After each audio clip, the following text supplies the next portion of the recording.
Live from downtown Detroit, Local 4 News at 5 starts now.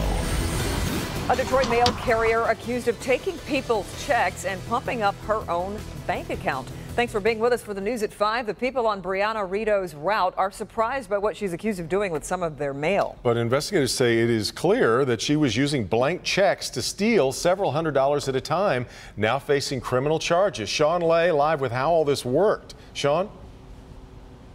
It spanned two cities, Devin, going from Detroit where the checks were stolen, then the checks deposited over in St. Clair Shores, a big-time crime for really a mild-mannered letter carrier. You want to get to know your letter carrier, to say hi, to say thank you. In Detroit's News Center area, neighbors like their new letter carrier. She's very quiet. She doesn't say anything to anybody. She says hello and keep on going.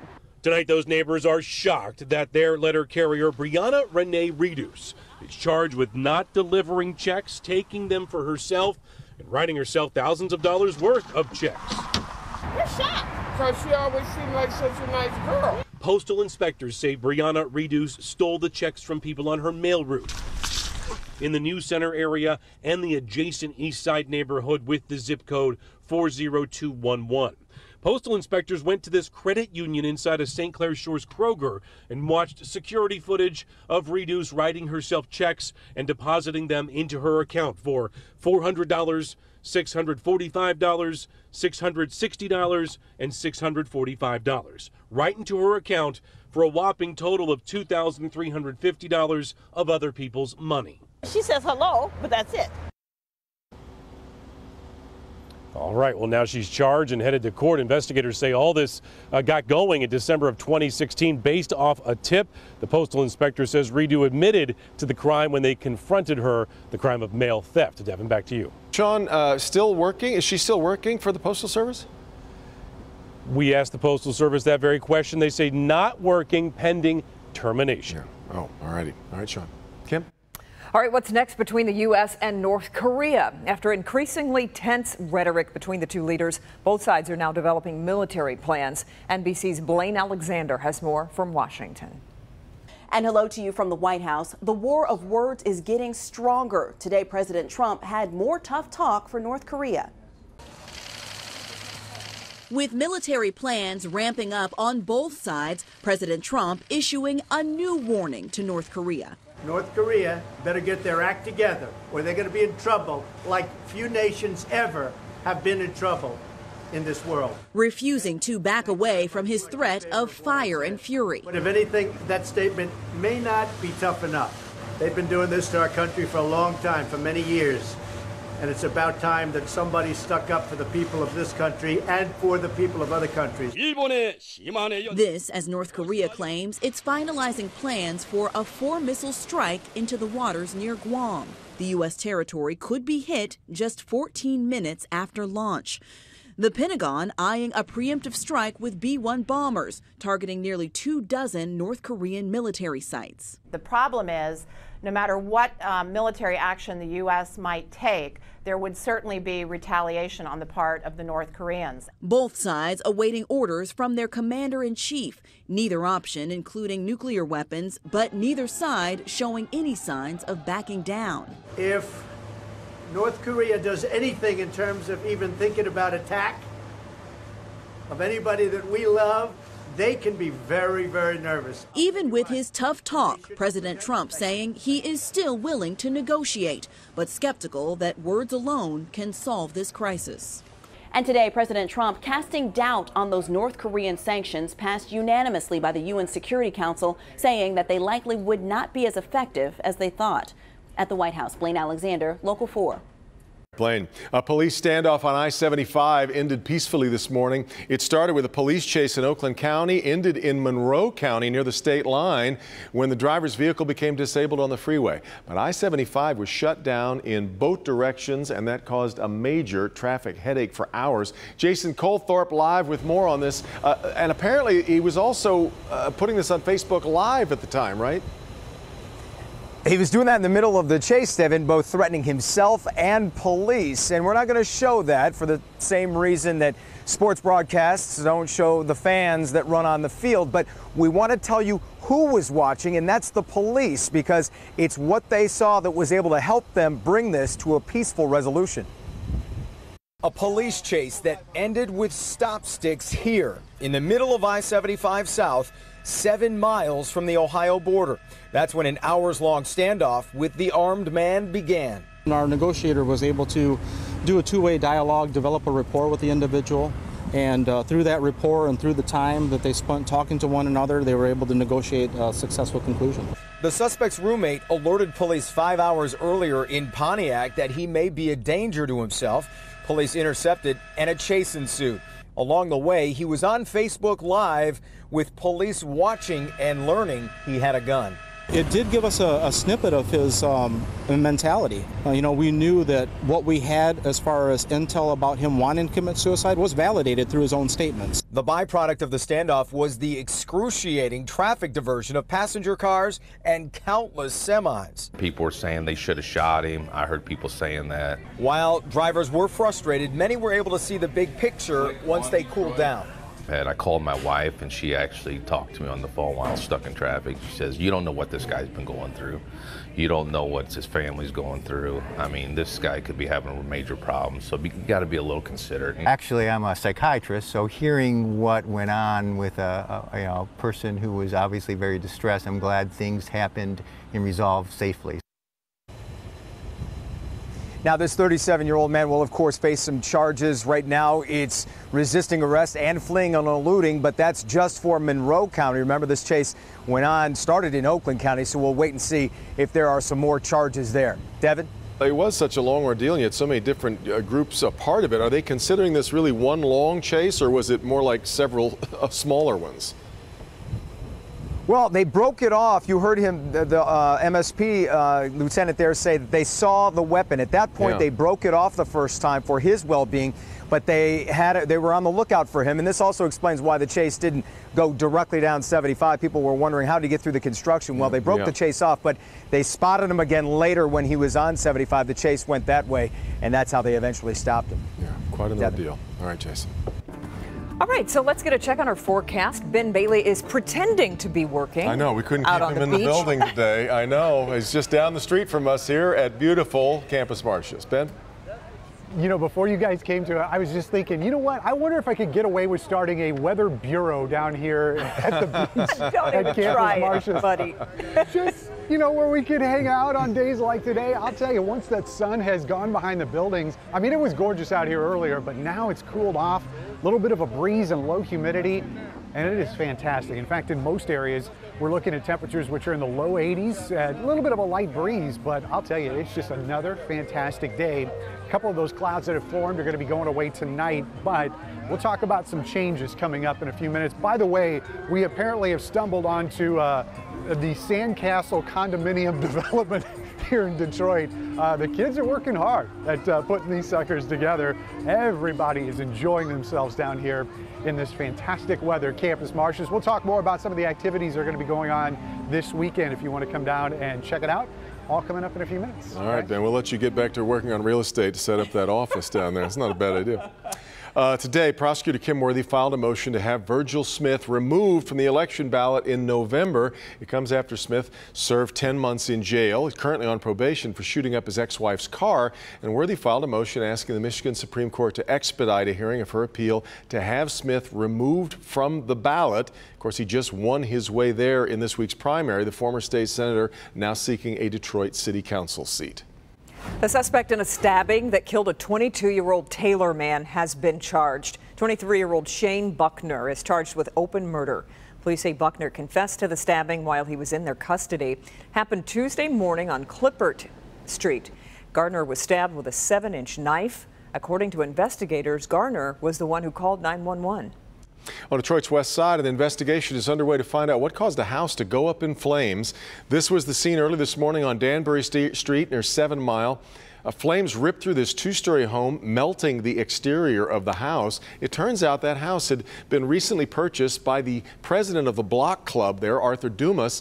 Dumas says he was working to turn that house into a community center and, in fact, was waiting to get insurance for the house when he got a call this morning saying it was on fire.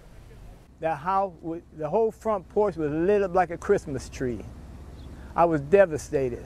Tried to run in there, think I can grab something. The fire was too intense. Dumas believes the fire is arson, but there is no official ruling on that yet. Well, Detroit has a new plan to combat blight. The new effort is to aim to board up 11,000 abandoned homes in Detroit over the next 2 years. These are houses that were not already due to be demolished. The plan is part of a bigger effort to demolish or rehab 25,000 abandoned homes. The goal here is to board up at least 100 to 200 houses per week. And we're honest about our numbers. We got 25,000 more abandoned houses in this city, and at the rate we're going, it's going to take us 5 years to either get them occupied or get them demolished. And that led us into this solution. And by the way, Mayor Duggan and his mayoral race challenger, Senator Coleman Young Jr., have agreed to at least one debate before the November election. Details have not been worked out, but as soon as they are, we will let you know. A Detroit woman notices something dangerous outside her home. It's a live wire. She says she couldn't get help quickly enough. New at 5:30, you'll see what happened after a Local 4 crew arrived. Doc? A device that can repair an injury or failing organ with a single touch. I'm Dr. Frank McGeorge. Coming up, see why scientists say it just might be possible. Okay, Doc, and why one local mother is determined to keep this woman behind bars. She's rallied thousands of people to her side. That story is next. New at 6. Do not touch me, my man. Hold on. Do not touch me. What are you guys doing? They often stand united. This exchange, though, between a firefighter and a police officer turned physical. What brought police to the home in the first place?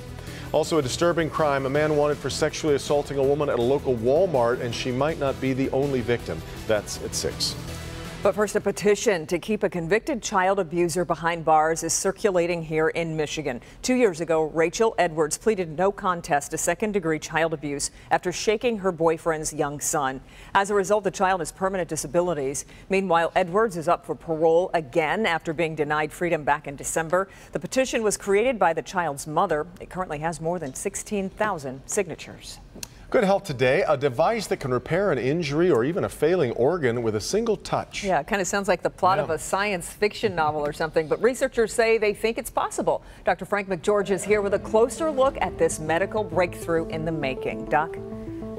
This is really remarkable. Using this small DNA-carrying chip, researchers are reprogramming cells, potentially allowing patients to literally heal themselves. About the size of a cufflink, the device is small, but the potential is enormous. In this Ohio State laboratory, researchers demonstrate how it works. You simply place the chip on an injured part of the body and apply a small electrical current. This process only takes less than a second and is not invasive, and then you're off. The chip does not stay with you, and the reprogramming of the cell starts.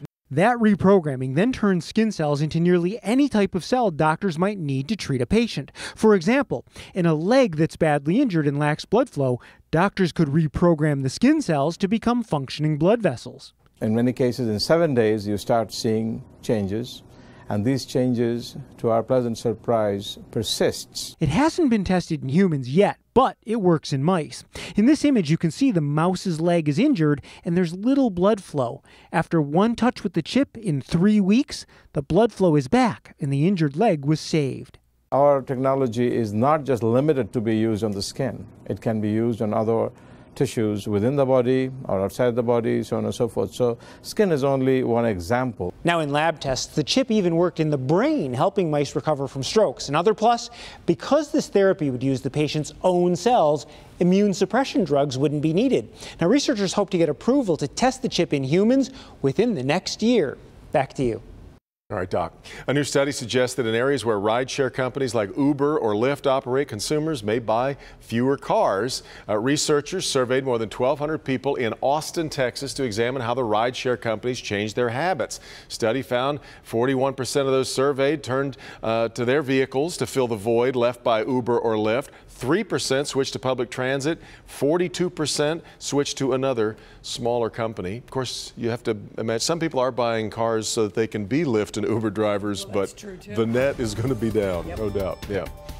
Okay, so let's get back out to Ben. He's on the beach at Campus Martius. And Ben, if you do decide to go forward with that studio down there, you got to bring us with you. It can't just be a weather office, all right? Oh, so you're going to partner in the real estate investment with me? Is that how that's going to work? And we can count on you reporting there in January? Well, we'll have to rethink this. Okay. Maybe we go back to the boardroom on that. I'll tell you, though, down here right now, fantastic. And, of course, we're in front of the fountain getting that cool breeze. By the way, here, even with the concrete downtown, we're at 82.8 degrees Fahrenheit, and we've got a dew point of 53. Phenomenal for this time of year. Just perfect weather, and we got the breeze blowing, too. Let's check out temperatures elsewhere across southeast Michigan, which are generally all in the low 80s right now. We are going to see another cool night. It's not going to be quite as cool as what we've been used to because there are going to be more clouds, and the humidity is going to start inching up as we get through the nighttime tonight. And speaking of clouds, we've got plenty of them out to the west. Satellite radar showing that some thunderstorms on the other side of Lake Michigan. That activity is actually going to fade, but by the time we get into the overnight hours towards tomorrow morning, our first chance of rain for a lot of us in a long time is going to show up. It's going to be slight. Could see a shower around pre-dawn as we head towards sunrise, but the better shot of rain is coming tomorrow afternoon. Cold front gets closer to us. We'll see some scattered showers and thunderstorms. We are not anticipating any severe weather. In fact, there's some of us, a lot of us, that are not going to get wet at all. Those showers and storms scattered, that's the operative word there. Once we get into Saturday, some more clouds hanging around, but we will stay dry through the entire weekend. Temperatures actually go down on Saturday, and the humidity goes back down after spiking a little bit tonight and into tomorrow. So weekend looks nice, but let's run down tonight. As the clouds increase, we're looking at low temperatures to drop into the 60s, mid-60s as a matter of fact, and that is a little bit milder than what we've been used to for the past several days. High temperatures tomorrow struggling to hit 80 with the increase in cloud cover and those showers and thunderstorms that we're expecting twice. That morning chance is really slight, but we're really expecting shots in the afternoon. And then the 7-day forecast, look at that temperature drop there on Saturday. 75 is what we're expecting for a high. We'll bounce back to 80 on Sunday, but the humidity not coming back. In fact, we're going to stay dry from the weekend through probably Thursday of next week. So a good, long, dry stretch ahead of us, which may not be good news for some folks. I've got some better news for you tonight. If you want to hear some really good music, just down the street from us at Grand Circus Park, these two are going to be performing, Isis and Zion. Yeah. And this is daddy and daughter, right? Yes, it is. How long have you guys been performing together? 26 years. Long time. So since you've been growing up, pretty much. Yes, exactly. What kind of music can we look forward to tonight? Tonight you can get a mixture of some jazz, fusion, some R&B, maybe a little gospel. I'd like to mix all of those styles in and make them all my own. Wow, very cool. And you guys have traveled together, right? Yes, we have. New York to LA and of course surrounding parts of Detroit. But you're both from here, right? Oh yeah, born and raised. Born and raised. Yeah. Okay, so tell us if you want to come see, it's at Grand Circus Park tonight. Grand Circus Park. Come down and see us for Streets, Eats, and Sounds at Grand Circus Park. We'll be there from 7 to 9, yeah. 7 to 9 tonight. Yeah. Well, thank you for being with us, and I'm sure a lot of folks will come and say hi. Yeah, Detroit, I hope so. Come see us. And we'll be back with more weather coming up in just a few minutes, guys. Back to you. We like the new office. Yeah. The new digs look lovely. I nailed it. Yes, she nailed it. Yes, she did. Totally. Still ahead, a special moment for a true survivor. We're there as one of Sal Cipriano's dreams comes true at Comerica Park. And having your flight canceled can make you wonder if the fates are aligning against you. That's how this man's day started, and now he's very glad it did. We'll explain coming up.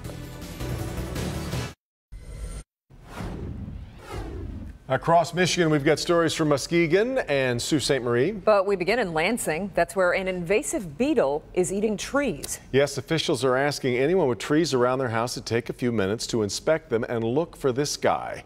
The beetles are large, shiny, and black with, as you can see, these random white blotches or spots. The Asian longhorn beetle.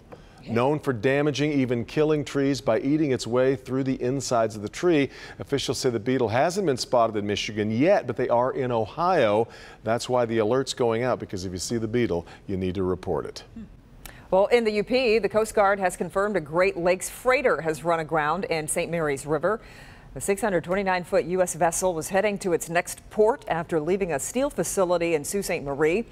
The Coast Guard says the ship is stable and there are no signs of pollution in the river. There were no injuries.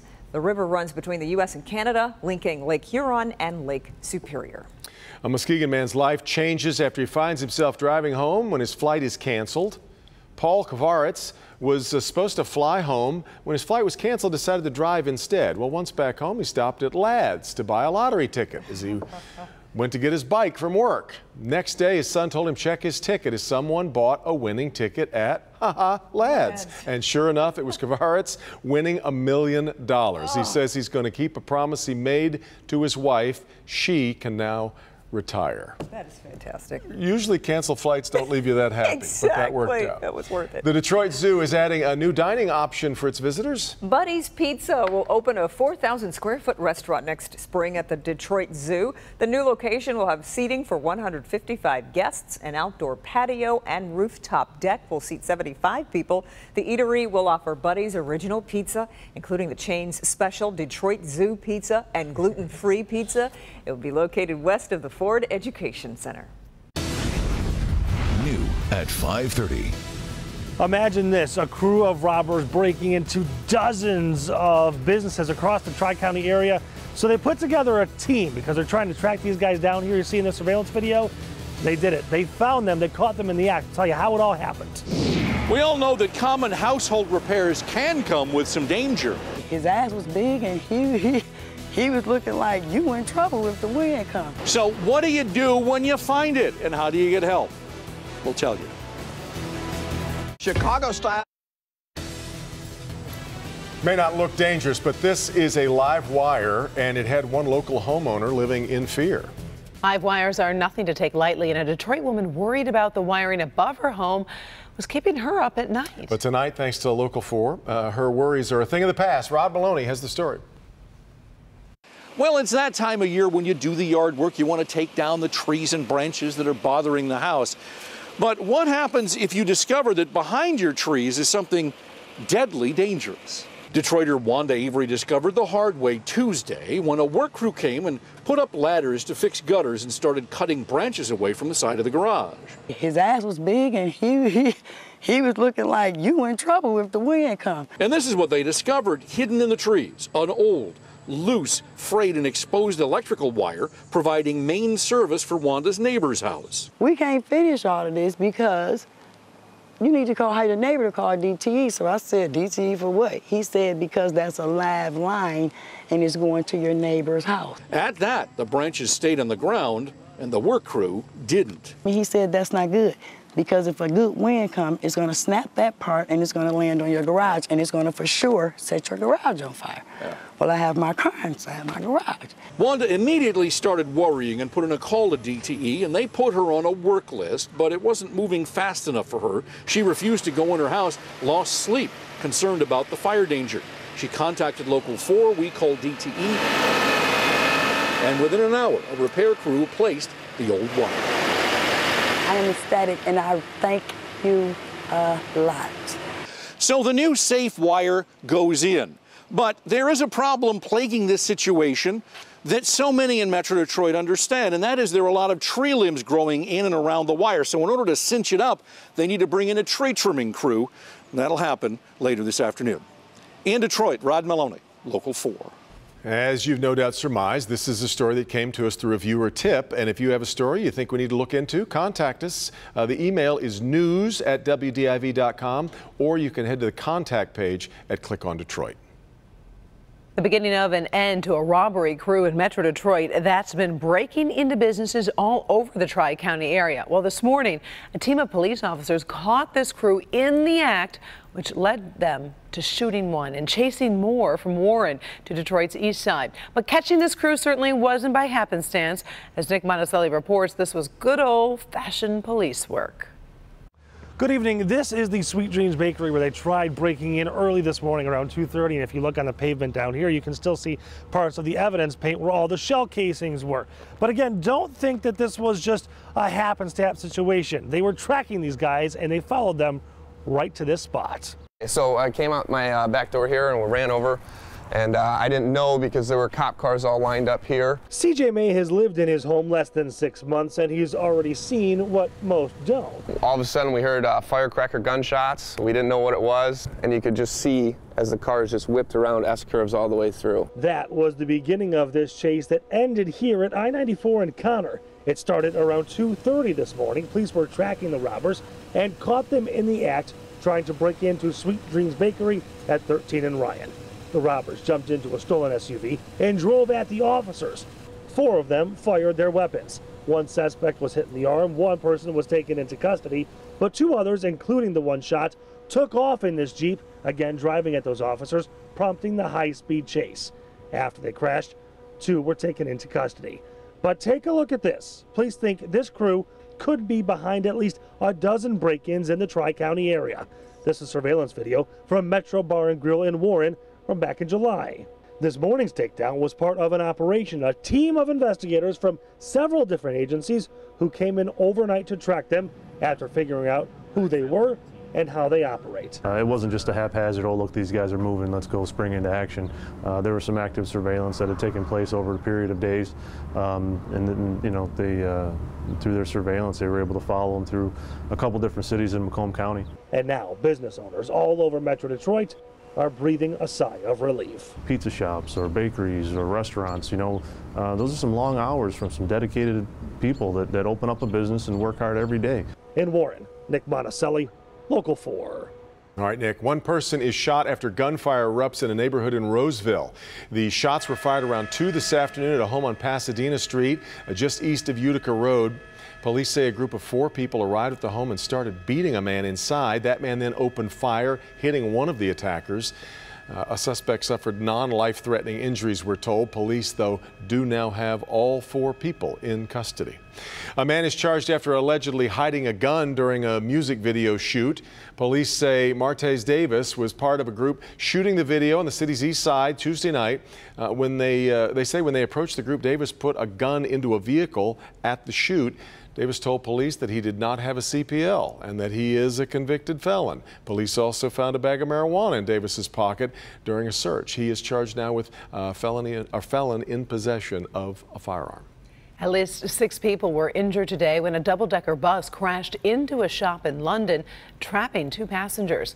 You can see the bus embedded in the front of the building. British police say the bus was heading to the city's Waterloo station this morning when it careened through the glass window of a kitchen shop. Firefighters had to free 2 female passengers who got trapped on the bus's top deck. The cause of the accident is under investigation.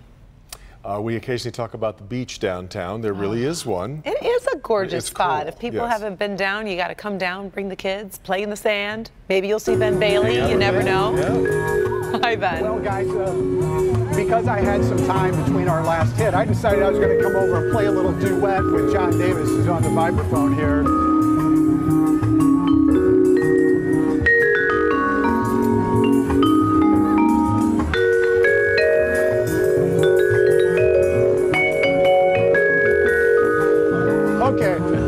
That's about as much as I can screw him up. I did want to tell you, by the way, Friday night, they do have a beach party down here at Campus Martius, and it's 21 and up. So kids enjoy it during the week, but it's adult time once we get into Friday night. And also, by the way, movie night is down here at the end. They're going to be showing Lion is the movie that they're going to be showing for movie night down here at Campus Martius. So all kinds of good stuff going on. And of course, we will be talking about your forecast. We do have some changes in store. More on that coming up in a few minutes. What do you think, guys? Grammy in my future or no? We are very impressed. I really am. You did a great job, Ben. Nicely done. Exactly right. He does it with kids, so I figure I couldn't screw it up that bad. There you go. Terrific. Really cool. All right, Ben. Well, every actor, they say, gets their start somewhere, and today in Dearborn, some young talent was on display. Tim Pamplin has a behind-the-scenes look at rehearsals for a very meaningful play. So we're going to just point at Chavez and go like this. Mary Beth Kinnell directing this show at the Players Guild of Dearborn. A couple dozen members of the Neighborhood Service Organization's Life Choices program have signed up to perform in the play. These developmentally challenged youngsters from our community working together with members of the Dearborn Players Guild. Every single one of these youngsters challenging themselves. When we think about theater and it gives us those kinds of opportunities to escape or become someone else or get empathy, they never get that opportunity. Hear my plea. That's 21-year-old Chavez Sparkman from Detroit. I lost. He tells me this is the first time he's been on stage. I will be nervous, but this is going to be my first one. First one I'm going to do in the show. Is it exciting? Yes, excitement in my life. I've never been so excited before. And there's Chavez center stage, plays a part of the stowaway in this rip-roaring production of The Pirates. Again, the premiere is tomorrow evening at the Dearborn Players Guild on Madison. Come on out, show your support to these youngsters who aren't letting their challenges hold them back.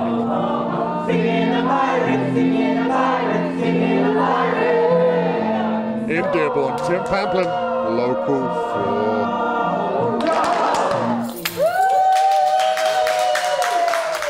Bravo was right. He'd never been that excited before. The stage works its magic on people. It does. It gives him some confidence. I give him credit. Really Thank you, Tim.